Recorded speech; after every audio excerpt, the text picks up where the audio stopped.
Moja kati ya swali ambalo nimekuwa nikiulizwa mara kwa mara ni kwamba mic nzuri ni ipi bro? Mic nzuri ni ipi? Leo nitakufundisha namna ya kuweza kujua mic nzuri ni ipi.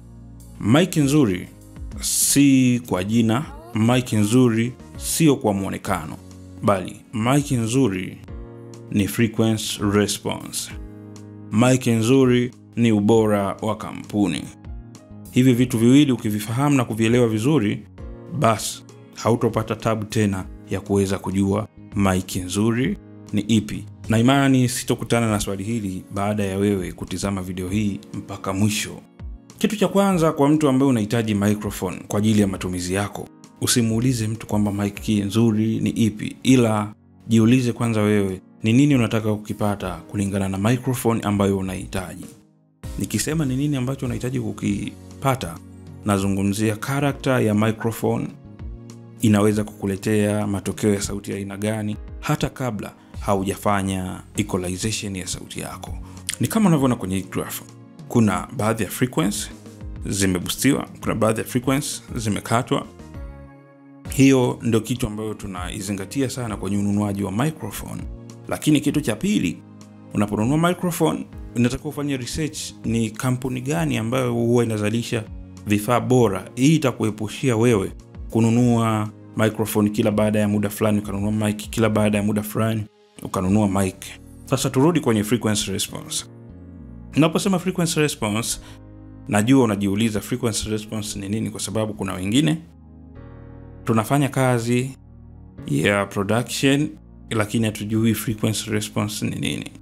Frequency response tunasema ni uwezo wa mic kutambua aina ya frequency ambayo inapokea. Kwa mfano, ukiwa na microphone zaidi ya moja, kila mic ukarekodi vocal yako bila kufanya chochote, hizi mic zitakuletea matokeo tofauti, kwa sababu kila mic ukija kuangalia graph yake ya frequency response huwa ni tofauti. Na hii ndio sababu ambayo inafanya kwa professional waweze kuangalia hiki kabla hawajanunua microphone. Lazima uangalie frequency response. Lakini hii ina faida gani kwako wewe ambao unaenda kununua microphone? Frequency response kwa mtu ambaye anaenda kununua microphone kwa ajili ya kazi yake inamrahisishia sana pale inapofika wakati wa kufanya mixing, kwa sababu kuna muda wewe unahitaji vocal zako ziwe na high, lakini kiuhalisia microphone yako huwa ina record vocal ambazo hazina high. Kwa hiyo wewe ulinunua mic kwa sababu watu wamekuambia mic ni nzuri, lakini wewe binafsi ulikuwa unahitaji upate test ya vocal ambayo tayari ina high. Na ndio maana unakuja kukuta ukiangalia watu wengi sana, ukienda kwa producers wengi, mwambie kufungulia equalizer ya vocal, utakuja kukuta equalizer imekuwa na vitu vingi sana, kukata, kuboost, kukata, kuboost, kukata, kuboost. Hii inasababishwa na mic ambayo umenunua haiendani na character ya vocal ambayo masikio yako yamezoea kusikia. Umenunua mic aina high, lakini kwenye mixing zako unapendelea sana kusikia high kwenye vocal zako. Tafsiri yake ni kwamba ungenunua mic ambayo kwenye frequency response tayari iko high boosted, ungeweza kuitumia bila shida yoyote, na kuja kugusa equalizer basi unaigusa kidogo. Na hii inawapoteza wengi, na ndio maana ukuta mtu anaangalia tutorial watu wanavyo mix vocal, watu wanavyofanyaje. Ukija kuangalia wao equalizer yao unaona wameitumia kwa kiwango kidogo sana. Lakini wewe ukija kwenye vocal zako unakuja kukuta equalizer ni lazima uitumie ipasavyo, uitumie kisawasawa.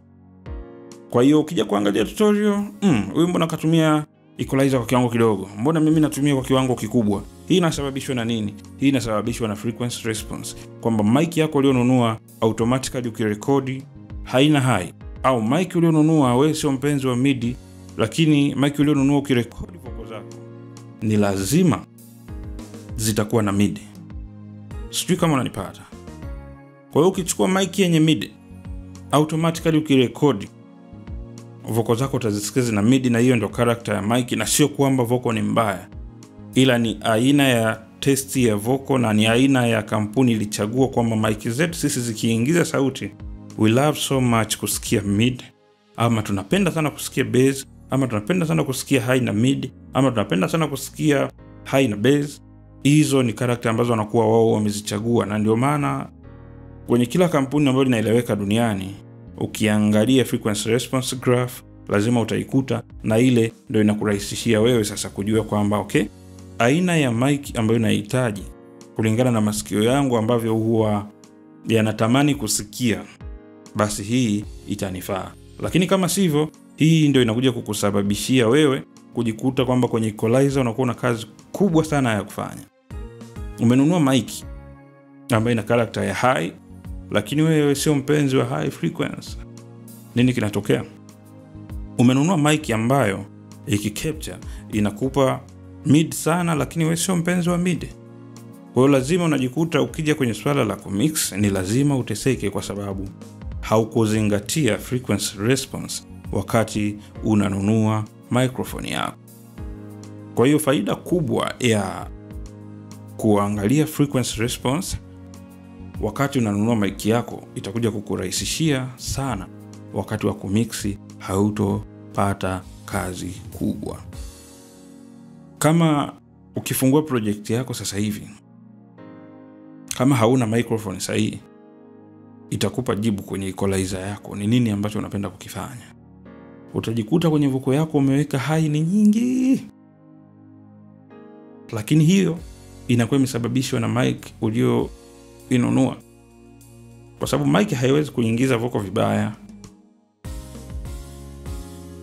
Mic inachukua sauti kulingana na vile ambavyo wao wameitengeneza, na ndio maana ni the same kwenye speaker, lakini frequency response ya kwenye speaker ni tofauti kidogo na frequency response ya kwenye microphone. Ila ukihitaji nielezee pia frequency response ya kwenye speaker, andika comment yako hapo, alafu mimi nitakuja nitaelezea ili niweze kukusaidia ni namna gani hata unapofanya machaguzi ya kununua speaker zako ni kitu gani ambacho ukizingatie, kwa sababu wengi hilo limekuwa ni tatizo. Mtu anahitaji hiki lakini anafanya hiki, anahitaji hiki anafanya hiki, na matokeo mengi yanakuwa ni ya kubahatisha, kwa sababu mtu anakuwa hajui exactly nini ambacho anakihitaji katika studio yake, na huu ni ugonjwa wa watu wengi. Frequency response ni muhimu sana kwa kila anayeenda kununua microphone kuweza kuitambua, kwa sababu frequency response itakurahisishia wewe kuweza kupata mic sahihi kwa ajili ya matumizi yako ya studio, kwa ajili ya matumizi yako ya kurecord vocal. Lakini kama hautozingatia frequency response, basi ni ngumu sana kuweza kupata mic nzuri, au ni ngumu sana mixing yako kuweza kuwa rahisi. Mixing sio kitu kigumu, mixing ni kitu rahisi sana, lakini inahitaji baadhi ya vitu uweze kuvitambua. Ukishavitambua hivyo, basi hautopata tabu tena kwenye kumix kazi zako.